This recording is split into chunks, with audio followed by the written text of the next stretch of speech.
How to take first step for talking. Alex always felt a knot in his stomach when asked to speak English. He yearned to express his thoughts clearly, to connect with the world beyond his native tongue. But every time he tried, the words felt clunky, the grammar seemed elusive, and a wave of self-doubt washed over him. He wondered how to take first step for talking. The fear of making mistakes paralyzed him. He observed how other people talk in English, seemingly effortlessly, their conversations flowing like a gentle river. His own attempts, by contrast, felt like a dam about to burst, holding back a torrent of unsaid phrases. He often pondered, why I always make mistakes. He spent countless hours watching videos and listening to podcasts, absorbing English passively. Yet, when it came to actual speaking, his tongue felt tied. He knew he needed a more active approach, a tangible way of learning English that went beyond mere comprehension. But what was it, truly? One evening, scrolling through online forums, he stumbled upon a discussion about the paramount importance of reading. Not just textbooks, but engaging narratives. Why reading is so important, he mused, a new spark of curiosity igniting within him. Could this be the missing piece? The idea of English story reading resonated deeply. He loved stories in his own language, and perhaps this familiar format could bridge the gap. He decided to commit, to truly explore the power held within pages, hoping it would somehow transform his hesitant speech. He started with simple children's books, then gradually moved to young adult fiction. Each story was a miniature world, introducing new vocabulary and context, making words stick naturally. He realized this was a brilliant way to learn words, embedding them organically into his mind. The more he read, the more he noticed patterns in sentence structure and natural phrasing. Reading became a silent mentor, teaching him rhythm and flow. He began to understand why reading is so important for building a strong foundational grasp of the language. His vocabulary expanded exponentially. Words that once seemed alien now appeared familiar, even friendly. He started recognizing them in songs and movies, feeling a small surge of accomplishment with each new discovery. This positive feedback fueled his determination even more. Beyond just words, reading helped him internalize grammar rules without explicitly studying them. He was absorbing correct usage through exposure, which felt far less daunting than memorizing endless tables. This passive learning proved incredibly effective for him. He discovered that stories offered cultural nuances, idioms, and expressions that textbooks often missed. This deeper understanding of context was crucial for truly speaking like a native, bridging the gap between textbook English and real-world communication. Yet, despite his growing comprehension, the initial hurdle of speaking remained. His mind could process complex sentences, but his mouth still struggled to produce them smoothly. He knew reading was vital, but something more active was needed for output. He remembered the advice, how to practice English. The answer always seemed to involve speaking, but to whom? He lacked confidence, and the thought of conversing with a native speaker filled him with dread, fearing judgment. Then, an idea sparked. He decided to read aloud. Not just silently in his head, but projecting his voice, articulating each word. This felt awkward at first, listening to his own hesitant pronunciation, but he persevered, determined to improve. Reading aloud forced his tongue and mouth muscles to work. It was like a physical exercise for his speech organs. He noticed his pronunciation gradually smoothing out, becoming less stilted, more natural over time, syllable by syllable. He also started shadowing native speakers. He'd listen to a short audio clip from an English story reading, then immediately try to repeat it, mimicking their intonation, their speed, and their emphasis. This was a crucial step for talking. This imitation practice felt like a secret weapon for how to improve your fluency. He wasn't just understanding, he was actively producing. His brain began connecting sounds with muscle movements, forming neural pathways for automatic speech. He began recording himself. The first few recordings were painful to listen to, exposing every stutter and mispronounced word. But he used them as diagnostic tools, identifying areas for improvement, listening carefully to how other people talk in English. He realized that making mistakes was an inherent part of the learning process. Why I always make mistakes became how can I learn from my mistakes? This mindset shift was profoundly liberating, changing his entire perspective on learning. He started keeping a mistake journal.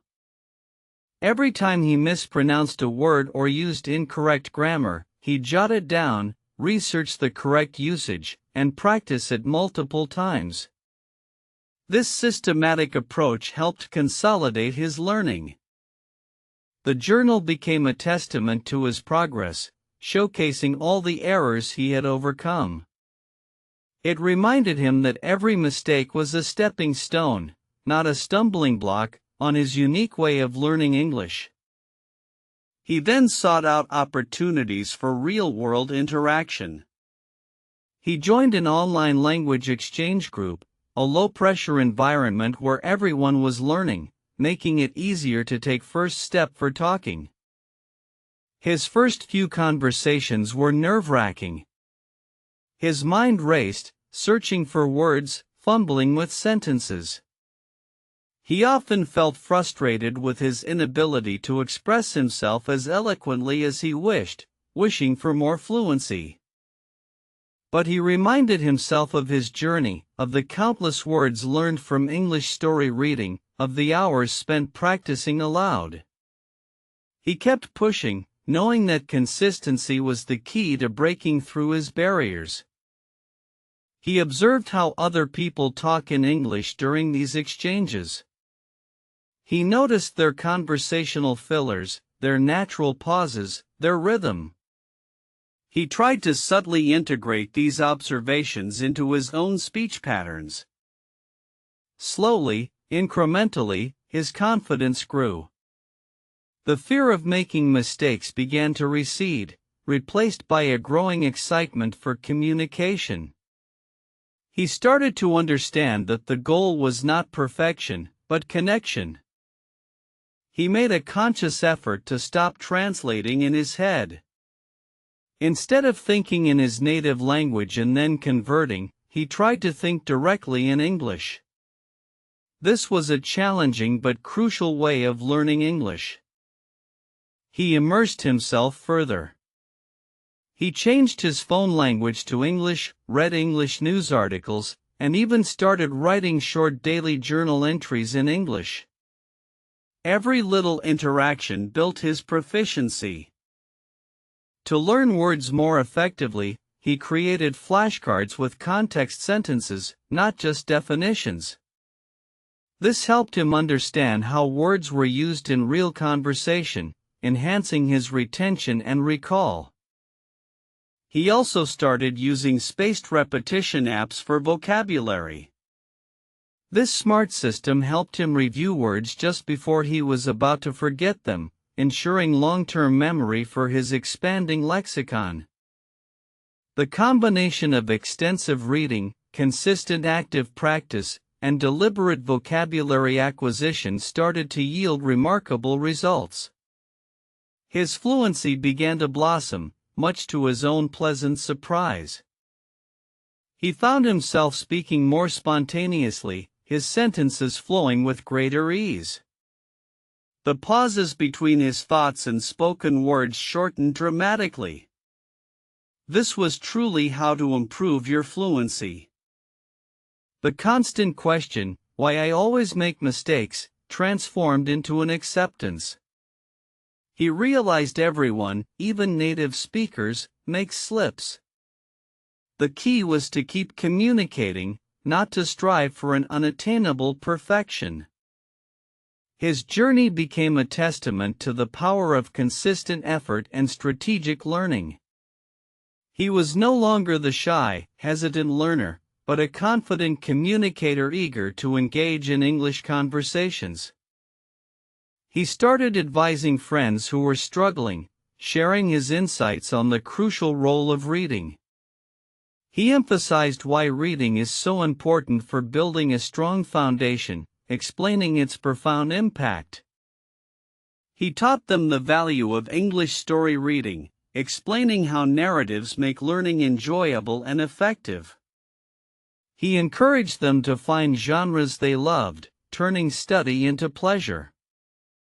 He also stressed the importance of taking that brave first step for talking, no matter how small or imperfect it felt. Just open your mouth, he'd say, the rest will follow with practice. He demonstrated how to practice English by integrating it into daily life, narrating mundane tasks aloud, thinking in English, or even singing along to English songs, no matter how silly it seemed. He shared tips on how other people talk in English, advising them to observe intonation, common phrases, and body language, suggesting that active observation was a powerful learning tool. For vocabulary acquisition, he recommended various methods on how to learn words, from flashcards to thematic grouping, stressing that active recall was far superior to passive recognition for mastery. Alex's transformation was remarkable. From someone who dreaded even a simple greeting, he became someone who actively sought out opportunities to converse, embracing every interaction as a chance to grow. His fluency wasn't just about speaking faster, it was about speaking more naturally, expressing complex ideas with clarity and confidence. He had truly learned how to improve your fluency in every aspect. He realized that English was not just a subject to be studied, but a living tool for communication and connection. This paradigm shift was a game-changer in his way of learning English. The fear of why I always make mistakes was now a distant memory. He understood that mistakes were simply data points, providing valuable feedback for refinement and deeper learning. His journey was a testament to the idea that consistent effort, coupled with smart strategies like extensive reading, leads to tangible progress. He was living proof of its effectiveness. He reflected on how crucial English story reading had been. It wasn't just about understanding words, it was about immersing himself in the language's natural rhythm and flow, building intuition. He understood that for true fluency, one needed to move beyond passive consumption to active production. That step, for him, began with reading aloud and mimicking, gradually building courage. His ability to how other people talk in English gave him valuable insights into natural conversational patterns, helping him sound more authentic and less like a robot reading from a script. He often thought about the early days, paralyzed by the question how to take first step for talking. Now, he eagerly initiated conversations, his voice steady and his mind clear. The way of learning English he had stumbled upon, a blend of input and output, observation and practice, had genuinely transformed his linguistic capabilities and overall confidence. He became an advocate for reading, reiterating why reading is important not just for language, but for broadening horizons and understanding diverse perspectives around the world. His advice on how to practice English often boiled down to consistency and finding joy in the process. He believed that enthusiasm was a powerful motivator for sustained learning. And the key to how to learn words? He'd say, don't just memorize, internalize them through context. See them in action, use them, and they'll become truly yours, part of your active vocabulary. Alex's story is a vivid example that anyone can overcome language barriers with the right approach and unwavering determination. He went from struggling to thriving in English. His journey proves that the fear of making mistakes is the biggest obstacle. Embrace them, learn from them, and they will pave the way for remarkable progress and true English fluency. So, if you're wondering how to take first step for talking, or how to improve your fluency, remember Alex. Start reading, start speaking, and watch your English journey unfold beautifully.